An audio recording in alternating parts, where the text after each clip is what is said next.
Section 5. Entering into the Infinite.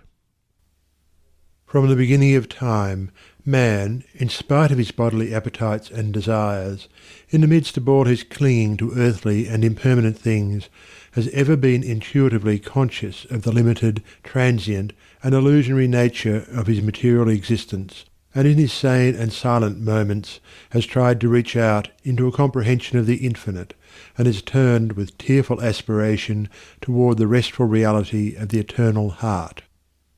While vainly imagining that the pleasures of earth are real and satisfying, pain and sorrow continually remind him of their unreal and unsatisfying nature. Ever striving to believe that complete satisfaction is to be found in material things, he is conscious of an inward and persistent revolt against this belief, which revolt is at once a refutation of his essential mortality and an inherent and imperishable proof that only in the immortal, the eternal, the infinite can he find abiding satisfaction and unbroken peace. And here is the common ground of faith.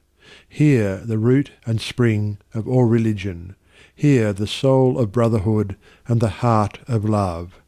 That man is essentially and spiritually divine and eternal, and that, immersed in mortality and troubled with unrest, he is ever striving to enter into a consciousness of his real nature. The spirit of man is inseparable from the infinite, and can be satisfied with nothing short of the infinite, and the burden of pain will continue to weigh upon man's heart, and the shadows of sorrow to darken his pathway, until, ceasing from his wanderings in the dream world of matter, he comes back to his home in the reality of the eternal. As the smallest drop of water detached from the ocean contains all the qualities of the ocean, so man, detached in consciousness from the infinite, contains within him its likeness. And as the drop of water must, by the law of its nature, ultimately find its way back to the ocean and lose itself in its silent depths, so must man, by the unfailing law of his nature, at last return to his source and lose himself in the great ocean of the infinite. To re-become one with the infinite is the goal of man. To enter into perfect harmony with the eternal law is wisdom, love, and peace. But this divine state is, and must ever be, incomprehensible to the merely personal. Personality, separateness, selfishness are one and the same, and are the antithesis of wisdom and divinity.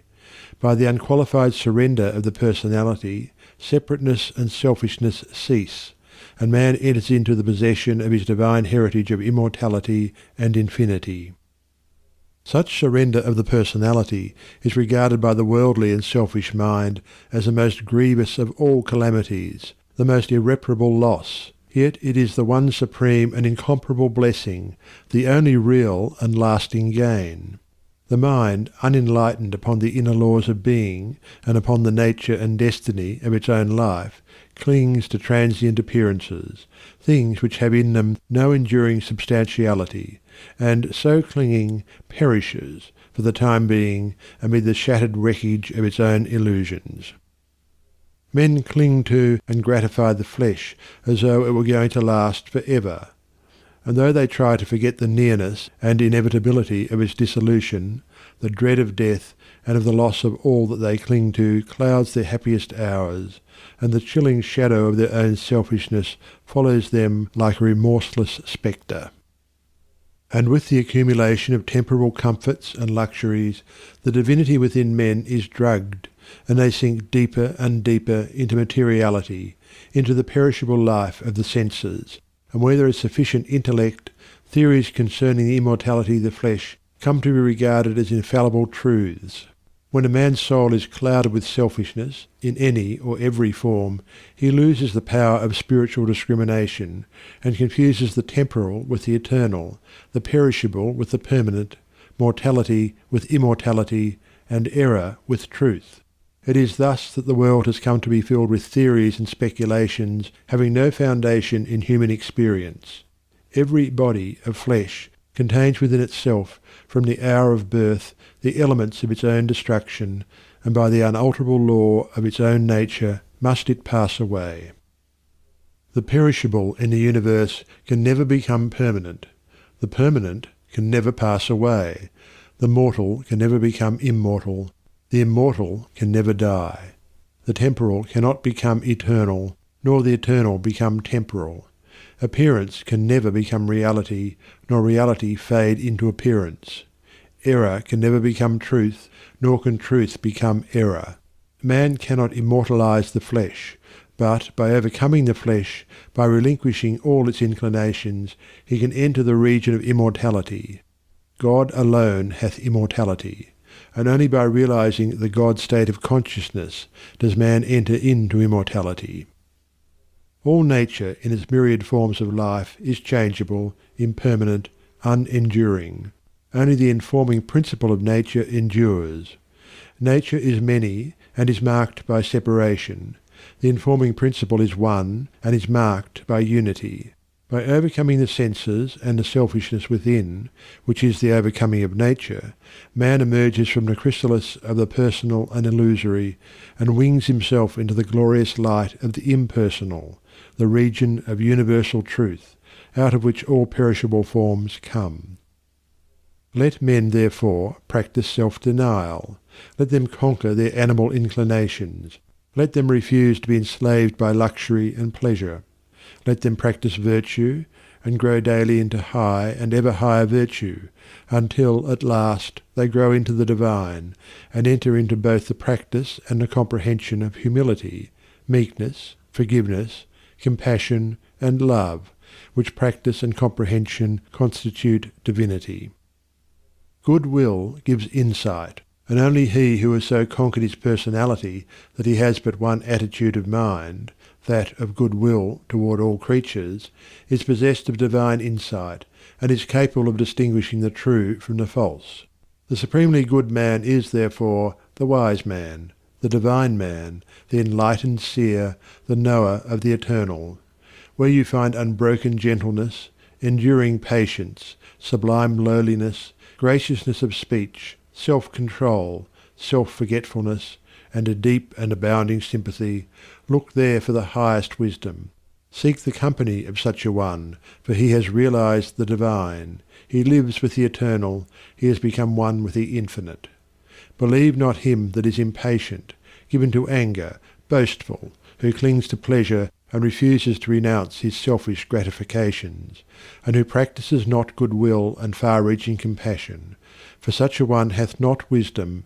Vain is all his knowledge, and his works and words will perish, for they are grounded on that which passes away. Let a man abandon self. Let him overcome the world. Let him deny the personal. By this pathway only can he enter into the heart of the infinite.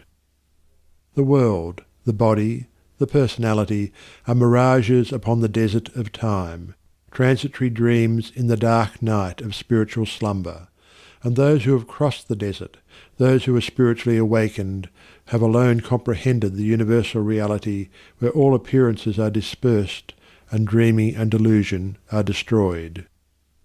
There is one great law which exacts unconditional obedience, one unifying principle which is the basis of all diversity, one eternal truth wherein all the problems of earth pass away like shadows. To realize this law, this unity, this truth, is to enter into the infinite, is to become one with the eternal. To centre one's life in the great law of love is to enter into rest, harmony, peace. To refrain from all participation in evil and discord.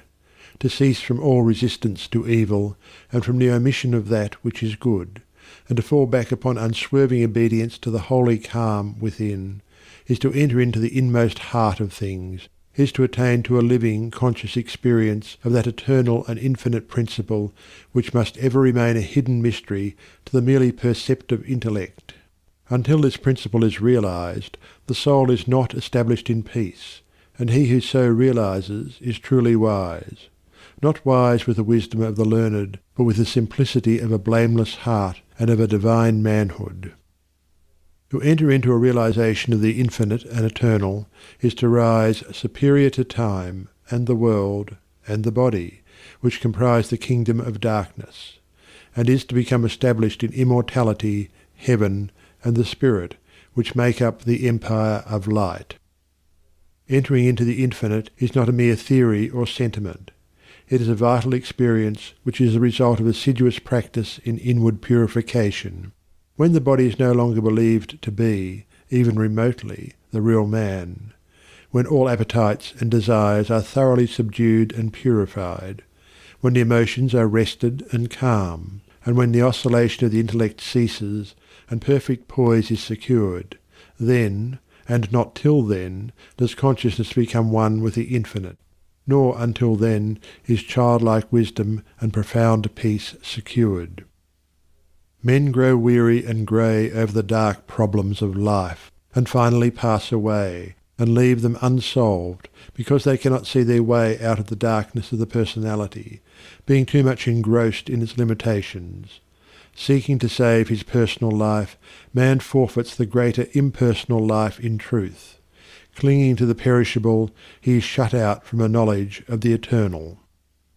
By the surrender of self, all difficulties are overcome, and there is no error in the universe but the fire of inward sacrifice will burn it up like chaff. No problem, however great, but will disappear like a shadow under the searching light of self-abnegation. Problems exist only in our own self-created illusions, and they vanish away when self is yielded up. Self and error are synonymous. Error is involved in the darkness of unfathomable complexity, but eternal simplicity is the glory of truth. Love of self shuts men out from truth, and seeking their own personal happiness, they lose the deeper, purer, more abiding bliss. Says Carlyle, "There is in man a higher than love of happiness. He can do without happiness, and instead thereof find blessedness. Love not pleasure, love God. This is the everlasting yea, wherein all contradiction is solved, wherein whoso walks and works, it is well with him."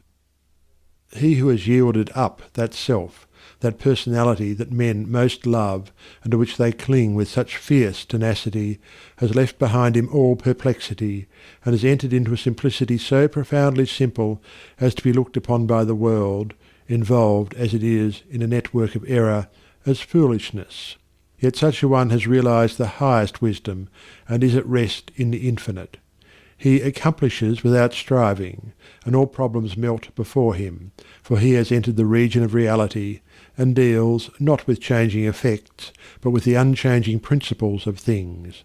He is enlightened with a wisdom which is as superior to ratiocination as reason is to animality. Having yielded up his lusts, his errors, his opinions and prejudices, he has entered into possession of the knowledge of God, having slain the selfish desire for heaven, and along with it the ignorant fear of hell. Having relinquished even the love of life itself, he has gained supreme bliss and life eternal, the life which bridges life and death, and knows its own immortality.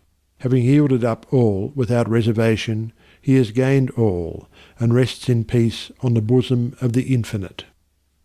Only he who has become so free from self as to be equally content to be annihilated as to live, or to live as to be annihilated, is fit to enter into the infinite. Only he who, ceasing to trust his perishable self, has learned to trust in boundless measure the great law, the supreme good, is prepared to partake of undying bliss. For such a one there is no more regret, nor disappointment, nor remorse. For where all selfishness has ceased, these sufferings cannot be, and whatever happens to him, he knows that it is for his own good, and he is content, being no longer the servant of self, but the servant of the Supreme. He is no longer affected by the changes of earth, and when he hears of wars and rumours of wars, his peace is not disturbed. And when men grow angry and cynical and quarrelsome, he bestows compassion and love. Though appearances may contradict it, he knows that the world is progressing, and that, through its laughing and its weeping, through its living and its keeping, through its follies and its labours, weaving in and out of sight, to the end from the beginning, through all virtue and all sinning, reeled from God's great spool of progress, runs the golden thread of light. When a fierce storm is raging, none are angered about it, because they know it will quickly pass away, and when the storms of contention are devastating the world, the wise man, looking with the eye of truth and pity, knows that it will pass away, and that out of the wreckage of broken hearts which it leaves behind, the immortal temple of wisdom will be built. Sublimely patient, infinitely compassionate, deep, silent, and pure, his very presence is a benediction, and when he speaks, men ponder his words in their hearts, and by them rise to higher levels of attainment. Such is he who has entered into the infinite, who by the power of utmost sacrifice has solved the sacred mystery of life. Questioning life and destiny and truth, I sought the dark and labyrinthine Sphinx, who spake to me this strange and wondrous thing. Concealment only lies in blinded eyes, and God alone can see the form of God. I sought to solve this hidden mystery vainly by paths of blindness and of pain, but when I found the way of love and peace, concealment ceased, and I was blind no more.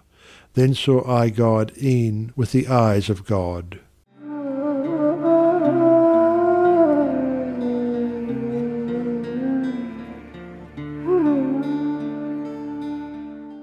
Section 6. Saints, Sages, and Saviours. The Law of Service. The spirit of love, which is manifested as a perfect and rounded life, is the crown of being and the supreme end of knowledge upon this earth. The measure of a man's truth is the measure of his love, and truth is far removed from him whose life is not governed by love.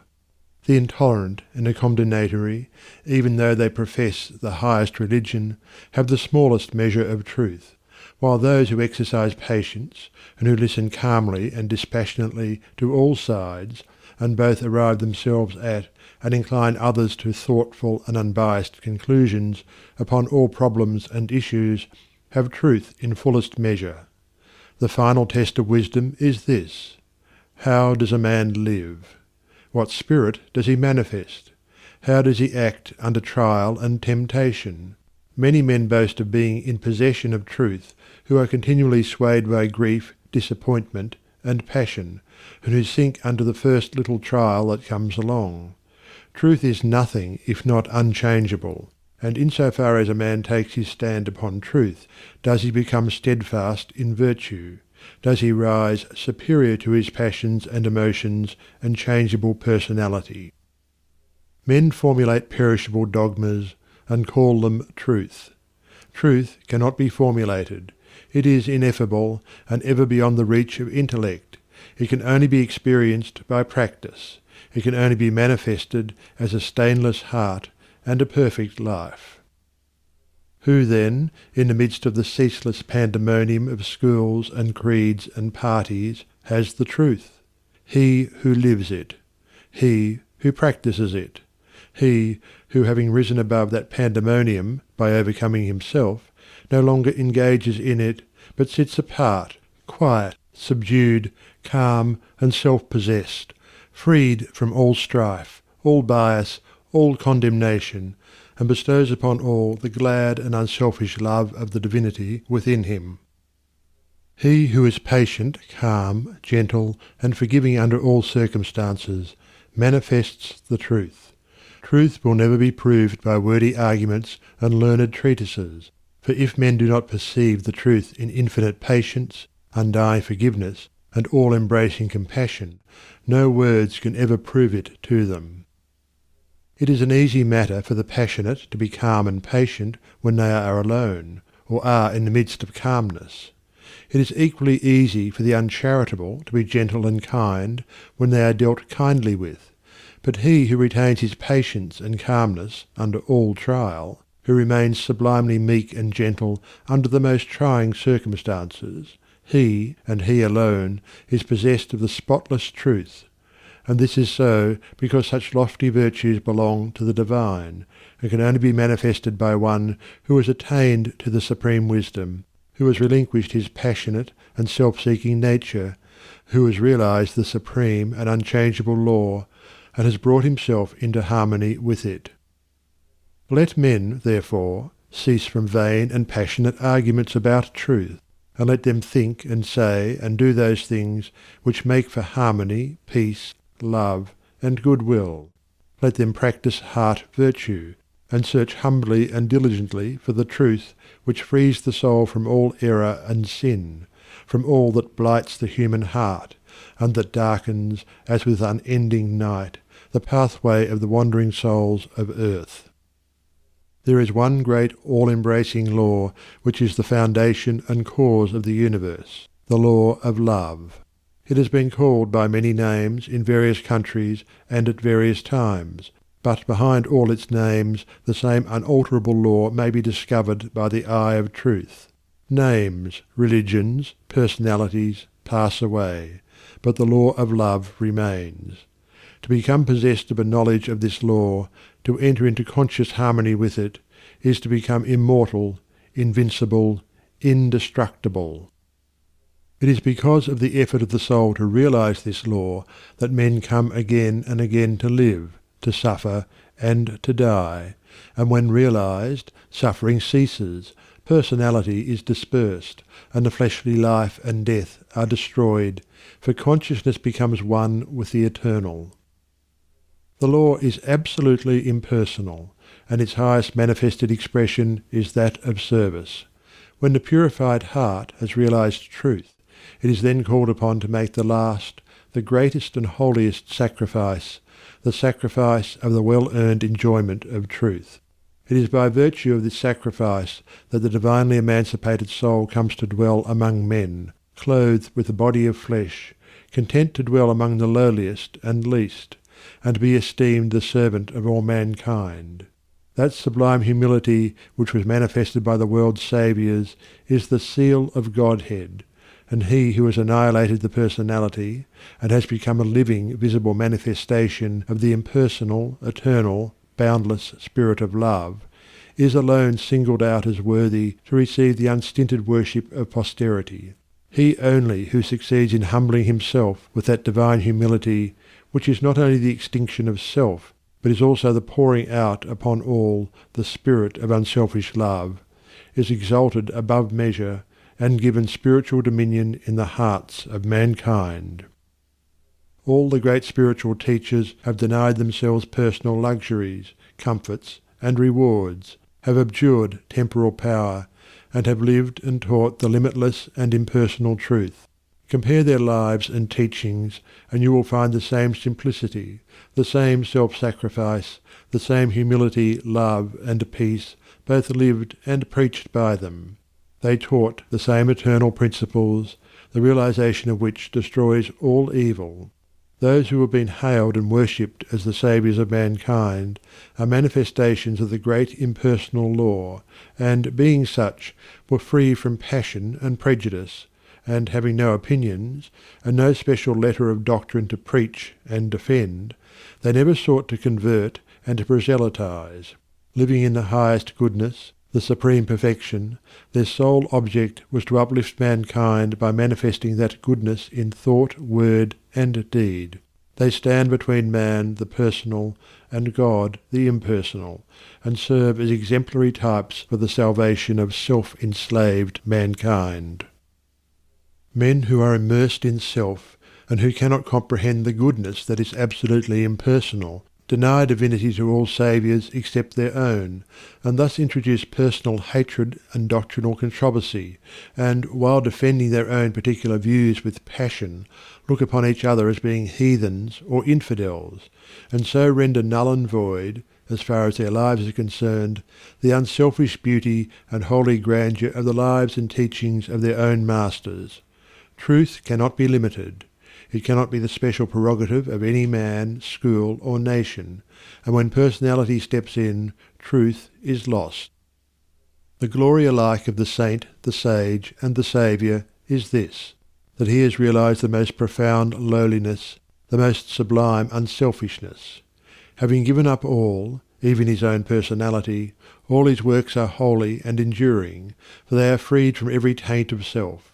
He gives, yet never thinks of receiving. He works without regretting the past or anticipating the future, and never looks for reward. When the farmer has tilled and dressed his land, and put in the seed, he knows that he has done all that he can possibly do, and that now he must trust to the elements, and wait patiently for the course of time to bring about the harvest, and that no amount of expectancy on his part will affect the result. Even so, he who has realized truth goes forth as a sower of the seeds of goodness, purity, love, and peace, without expectancy and never looking for results, knowing that there is the great overruling law which brings about its own harvest in due time, and which is alike the source of preservation and destruction. Men, not understanding the divine simplicity of a profoundly unselfish heart, look upon their particular Saviour as a manifestation of a special miracle, as being something entirely apart and distinct from the nature of things, and as being, in his ethical excellence, eternally unapproachable by the whole of mankind. This attitude of unbelief, for such it is, in the divine perfectibility of man paralyses effort, and binds the souls of men as with strong ropes to sin and suffering. Jesus grew in wisdom and was perfected by suffering. What Jesus was, he became such. What Buddha was, he became such. And every holy man became such by unremitting perseverance in self-sacrifice. Once recognize this. Once realize that by watchful effort and hopeful perseverance you can rise above your lower nature, and great and glorious will be the vistas of attainment that will open out before you. Buddha vowed that he would not relax his efforts until he arrived at the state of perfection, and he accomplished his purpose. What the saints, sages, and saviours have accomplished, you likewise may accomplish, if you will only tread the way which they trod and point it out, the way of self-sacrifice, of self-denying service. Truth is very simple. It says, "Give up self. Come unto me, away from all that defiles, and I will give you rest." All the mountains of commentary that have been piled upon it cannot hide it from the heart that is earnestly seeking for righteousness. It does not require learning. It can be known in spite of learning. Disguised under many forms by erring, self-seeking man, the beautiful simplicity and clear transparency of truth remains unaltered and undimmed, and the unselfish heart enters into and partakes of its shining radiance. Not by weaving complex theories, nor by building up speculative philosophies is truth realized, but by weaving the web of inward purity, by building up the temple of a stainless life, is truth realized. He who enters upon this holy way begins by restraining his passions. This is virtue, and is the beginning of saintship, and saintship is the beginning of holiness. The entirely worldly man gratifies all his desires, and practices no more restraint than the law of the land in which he lives demands. The virtuous man restrains his passions. The saint attacks the enemy of truth in its stronghold within his own heart, and restrains all selfish and impure thoughts, while the holy man is he who is free from passion and all impure thought, and to whom goodness and purity have become as natural as the scent and colour are to the flower. The holy man is divinely wise. He alone knows truth in its fullness, and has entered into abiding rest and peace. For him evil has ceased. It has disappeared into the universal light of the all-good. Holiness is the badge of wisdom. Said Krishna to the Prince Arjuna, "Humbleness, truthfulness, and harmlessness, patience and honour, reverence for the wise, purity, constancy, control of self, contempt of sense delights, self-sacrifice, perception of the certitude of ill in birth, death, age, disease, suffering, and sin, an ever-tranquil heart in fortune's good and fortune's evil, endeavours resolute to reach perception of the utmost soul, and a grace to understand what gain it were so to attain. This is true wisdom, Prince, and what is otherwise is ignorance." Whoever fights ceaselessly against his own selfishness, and strives to supplant it with an all-embracing love, is a saint, whether he live in a cottage or in the midst of riches and influence, or whether he preaches or remains obscure. To the worldling, who is beginning to aspire towards higher things, the saint, such as a sweet Saint Francis of Assisi or a conquering Saint Anthony, is a glorious and inspiring spectacle. To the saint, an equally enrapturing sight is that of the sage, sitting serene and holy, the conqueror of sin and sorrow, no more tormented by regret and remorse, and whom even temptation can never reach. And yet even the sage is drawn on by a still more glorious vision, that of the Saviour actively manifesting his knowledge in selfless works, and rendering his divinity more potent for good by sinking himself in the throbbing, sorrowing, aspiring heart of mankind. And this only is true service, to forget oneself in love towards all, to lose oneself in the working for the whole. O thou vain and foolish man, who thinkest that thy many works can save thee, who, chained to all error, talkest loudly of thyself, thy work, and thy many sacrifices, and magnifiest thine own importance. Know this, that though thy fame fill the whole earth, all thy work shall come to dust, and thou thyself be reckoned lower than the least in the kingdom of truth. Only the work that is impersonal can live. The works of self are both powerless and perishable. Wherever duties, howsoever humble, are done without self-interest and with joyful sacrifice, there is true service and enduring work. Where deeds, however brilliant and apparently successful, are done from love of self, there is ignorance of the law of service, and the work perishes. It is given to the world to learn one great and divine lesson, the lesson of absolute unselfishness. The saints, sages, and saviours of all time are they who have submitted themselves to this task, and have learned and lived it. All the scriptures of the world are framed to teach this one lesson. All the great teachers reiterate it. It is too simple for the world which, scorning it, stumbles along in the complex ways of selfishness. A pure heart is the end of all religion and the beginning of divinity. To search for this righteousness is to walk the way of truth and peace, and he who enters this way will soon perceive that immortality which is independent of birth and death, and will realize that in the divine economy of the universe the humblest effort is not lost. The divinity of a Krishna, a Gautama, or a Jesus is the crowning glory of self-abnegation, the end of the soul's pilgrimage in matter and mortality, and the world will not have finished its long journey until every soul has become as these, and has entered into the blissful realization of its own divinity. Great glory crowns the heights of hope by arduous struggle won. Bright honour rounds the hoary head that mighty works hath done. Fair riches come to him who strives in ways of golden gain, and fame enshrines his name who works with genius glowing brain.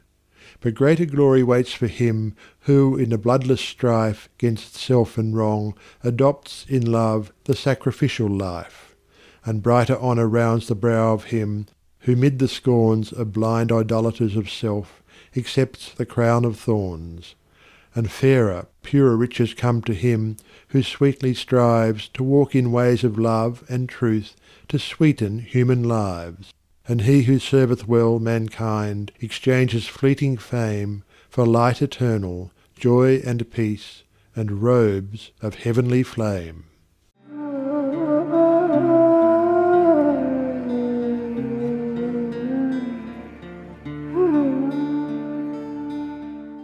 Section 7. The realization of perfect peace. In the external universe there is ceaseless turmoil, change, and unrest. At the heart of all things there is undisturbed repose. In this deep silence dwelleth the Eternal. Man partakes of this duality, and both the surface change and disquietude, and the deep-seated eternal abode of peace are contained within him. As there are silent depths in the ocean which the fiercest storm cannot reach, so there are silent holy depths in the heart of man which the storms of sin and sorrow can never disturb. To reach this silence and to live consciously in it is peace. Discord is rife in the outward world, but unbroken harmony holds sway at the heart of the universe. The human soul, torn by discordant passion and grief, reaches blindly toward the harmony of the sinless state, and to reach this state and to live consciously in it is peace. Hatred severs human lives, fosters persecution, and hurls nations into ruthless war, yet men, though they do not understand why, retain some measure of faith in the overshadowing of a perfect love, and to reach this love and to live consciously in it is peace. And this inward peace, this silence, this harmony, this love is the kingdom of heaven, which is so difficult to reach because few are willing to give up themselves and to become as little children. Heaven's gate is very narrow and minute. It cannot be perceived by foolish men blinded by vain illusions of the world. E'en the clear-sighted who discern the way and seek to enter find the portal barred and hard to be unlocked. Its massive bolts are pride and passion, avarice and lust. Men cry, "Peace! Peace!" where there is no peace, but on the contrary discord, disquietude, and strife. Apart from that wisdom which is inseparable from self-renunciation, there can be no real and abiding peace. The peace which results from social comfort, passing gratification, or worldly victory is transitory in its nature and is burned up in the heat of fiery trial. Only the peace of heaven endures through all trial, and only the selfless heart can know the peace of heaven. Holiness alone is undying peace. Self-control leads to it, and the ever-increasing light of wisdom guides the pilgrim on his way. It is partaken of in a measure as soon as the path of virtue is entered upon, but it is only realized in its fullness when self disappears in the consummation of a stainless life. This is peace, to conquer love of self and lust of life, to tear deep-rooted passion from the heart, to still the inward strife. If, O reader, you would realize the light that never fades, the joy that never ends, and the tranquillity that cannot be disturbed, if you would leave behind for ever your sins, your sorrows, your anxieties and perplexities, if, I say, you would partake of this salvation, this supremely glorious life, then conquer yourself. Bring every thought, every impulse, every desire into perfect obedience to the divine power resident within you. There is no other way to peace but this, and if you refuse to walk it, your much praying and your strict adherence to ritual will be fruitless and unavailing, and neither gods nor angels can help you. Only to him that overcometh is given the white stone of the regenerate life, on which is written the new and ineffable name. Come away, for a while, from external things, from the pleasures of the senses, from the arguments of the intellect, from the noise and the excitements of the world, and withdraw yourself into the inmost chamber of your heart, and there, free from the sacrilegious intrusions of all selfish desires, you will find a deep silence, a holy calm, a blissful repose, and if you will rest a while in that holy place, and will meditate there, the faultless eye of truth will open within you, and you will see things as they really are. This holy place within you is your real and eternal self. It is the divine within you, and only when you identify yourself with it can you be said to be clothed and in your right mind. It is the abode of peace, the temple of wisdom, the dwelling place of immortality. Apart from this inward resting place, this mount of vision, there can be no true peace, no knowledge of the divine, and if you can remain there for 1 minute, 1 hour, or 1 day, it is possible for you to remain there always. All your sins and sorrows, your fears and anxieties are your own, and you can cling to them, or you can give them up.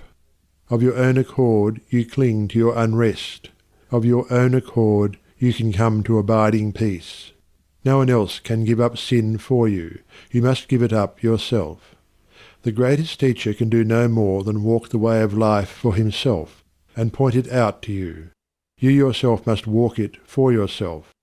You can obtain freedom and peace alone by your own efforts, by yielding up that which binds the soul, and which is destructive of peace.